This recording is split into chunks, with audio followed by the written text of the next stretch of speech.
What's good, YouTube? It's your boy Carmen. I'm back with another video. And like I said, every Thursday we'll be learning about somebody new from Black history.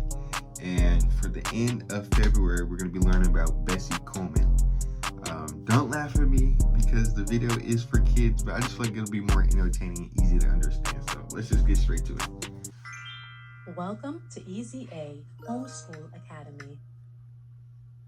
Bessie Coleman.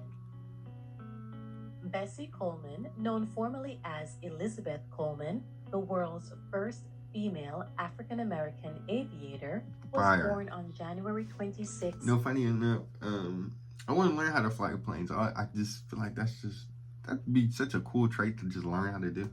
1892 in Atlanta, Texas. She was the 10th child of 13 in her family. Oh, there was an Atlanta, Texas. Her mother, Susan Coleman, was African-American, while her father, George Coleman, had African-American and Native American ancestry.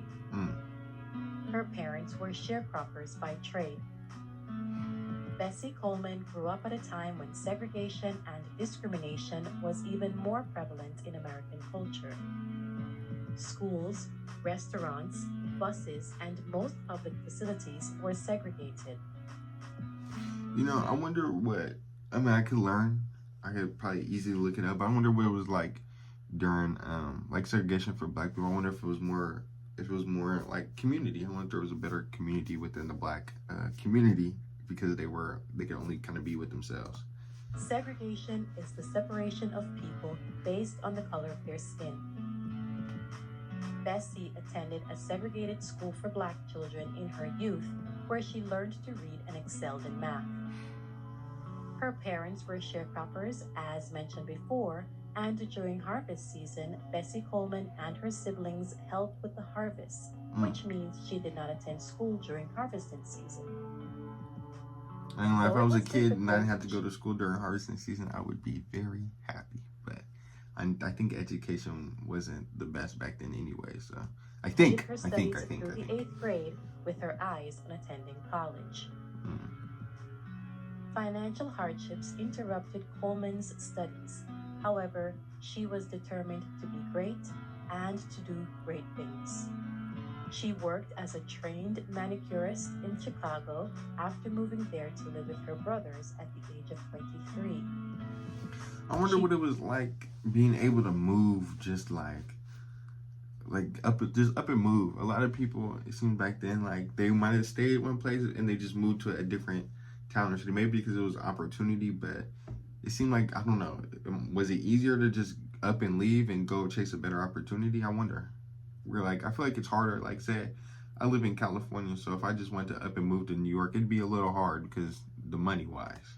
Worked in the White Sox barbershop where she heard stories being told by pilots who were returning from World War I. Coleman was inspired to continue her education as a pilot. She took a second job at a chili parlor and started saving money so that she could pursue her dreams. At the time that Bessie Coleman wanted to pursue her dream to fly, flight schools in America were not allowing women, and more so African-American women, to attend their schools. Not to be deterred, Bessie Coleman took the advice of a friend, Robert Abbott, who encouraged her to travel to France to learn how to fly. Bessie studied the French language, worked to save money, and with additional help from friends, she traveled to France in 1920. Imagine having friends that believe in your dream and that you want to be the first ever African-American woman to fly a plane. The first ever African-American woman to be an aviator. I think that's what it's called, aviator. But no, that's not what it's called, a pilot. That's great. Like, that's some good friends right there. I can't even lie.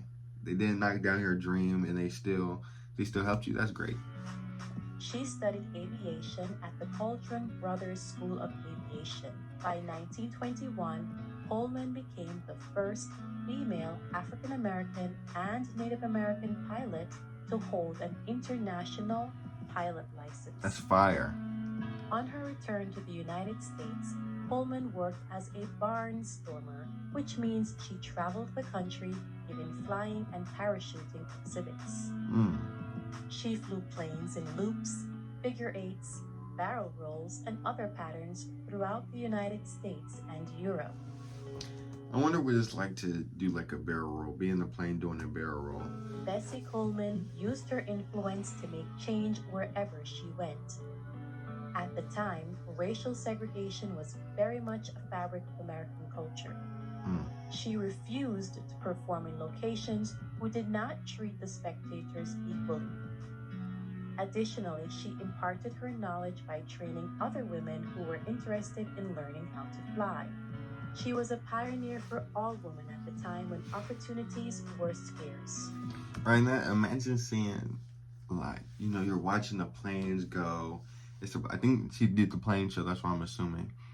And you go out, you meet the pilots, you're a black boy, a young black man, young black woman, and you go, and one of the pilots looks just like you. Like, that's something that's inspiring. It might be overlooked right now, but that's truly is inspiring. Used her influence to give a voice to the voiceless. Tragically, at the age of 34, while rehearsing for an aerial show, both Bessie Coleman and her mechanic, William Wills, lost their lives in a plane crash. For her impact in the world of aviation, Bessie Coleman has been honored in many ways, posthumously. Nice. Just to name a few, Coleman has been honored at several national and international airports. In 2001, I wonder what airports she they're was at. inducted into the National Women's Hall of Fame. In 2006, she was inducted into the National Aviation Hall of Fame.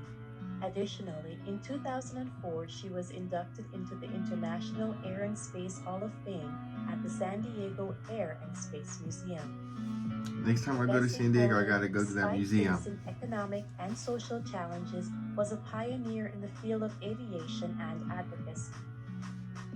Undoubtedly, her influence carries through to today's world as she is a symbol of perseverance and determination. She, like many others in the African American community, was committed to erasing the racial divide. Today, we can continue her work by standing up to the injustices in our communities.